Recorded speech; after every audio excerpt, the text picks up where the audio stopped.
Just started out on our Alpine Lakes hike. We're going to be going to Cub Lake, we're going to Fern Lake, and making a big loop around. We're going to see a little waterfall, some pools, maybe even a chance to catch some trout. It's raining right now in the afternoon, typical in Colorado, in the mountains. So that's why we got our rain gear on and our pack covers on. Keep everything dry. We're also prepared for making a nice mountain house or a meal with some rice and some potatoes and maybe even some fresh fish. I'm hoping. The rain's just stopped and we got some blue skies in the distance. It's a good thing I kept my shades just in case it gets bright and sunny. We're starting to gain a lot of elevation and a lot of different rocks, and they are slippery when wet. We're here at Cub Lake and the winds and the rains just start picking up again. So precious. Seeing a mama moose and her baby. Some great views of the mountains. Hiking to the big pool section before we get to the Fern Falls.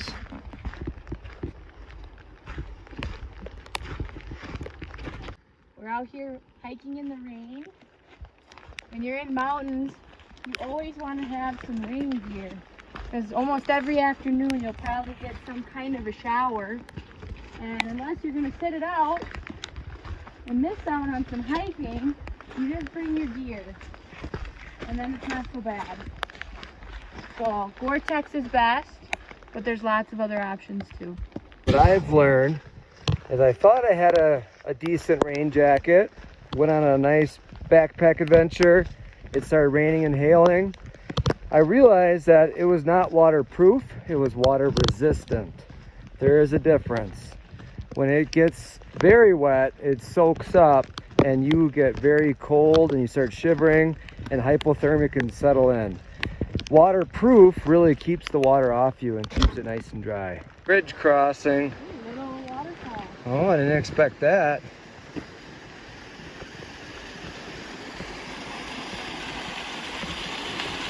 Come back this way.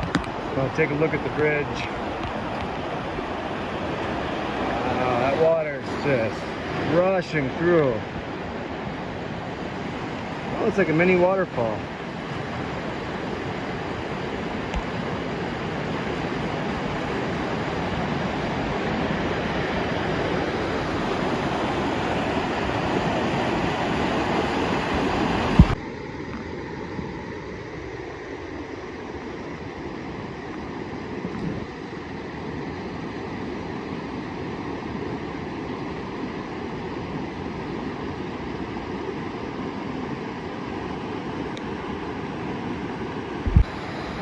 We've been crossing a lot of areas with moving water and waterfalls and bridges.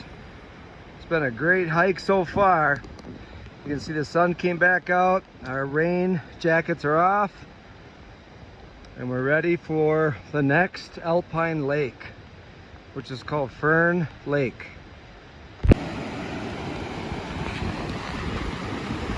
Just arrived at Fern Falls. It is quite the drop. Beautiful. We got a fish on. I just caught a trout.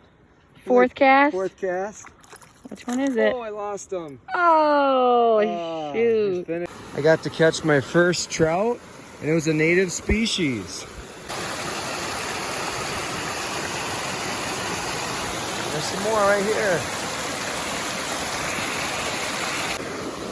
We're hiking down alongside the river, heading back to the Fern Lake trailhead. And from there we'll take the path that leads back up to our vehicle. We're looking at an 11+ mile route. It's been awesome so far. I know why they call this the Fern Lake Trail. The trails is lined with ferns. Very pretty.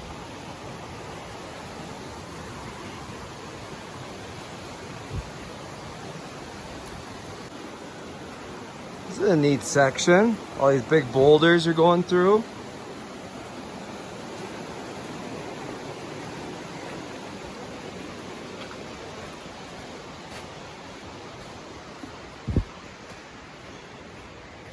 This section's very flat and easy. I'm glad we chose this route, or else we would be in the dark trying to hike. It's already after 8 o'clock, which means we got probably only another hour left of daylight. So we're trying to move quickly to finish out our hike.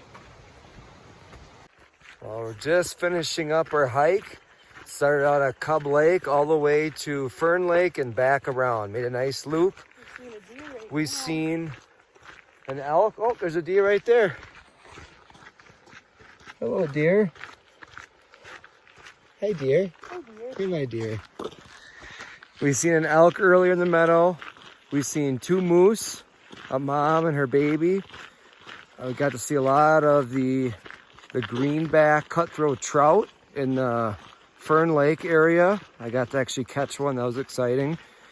And we got to see a beautiful waterfall. Fern Falls is very nice.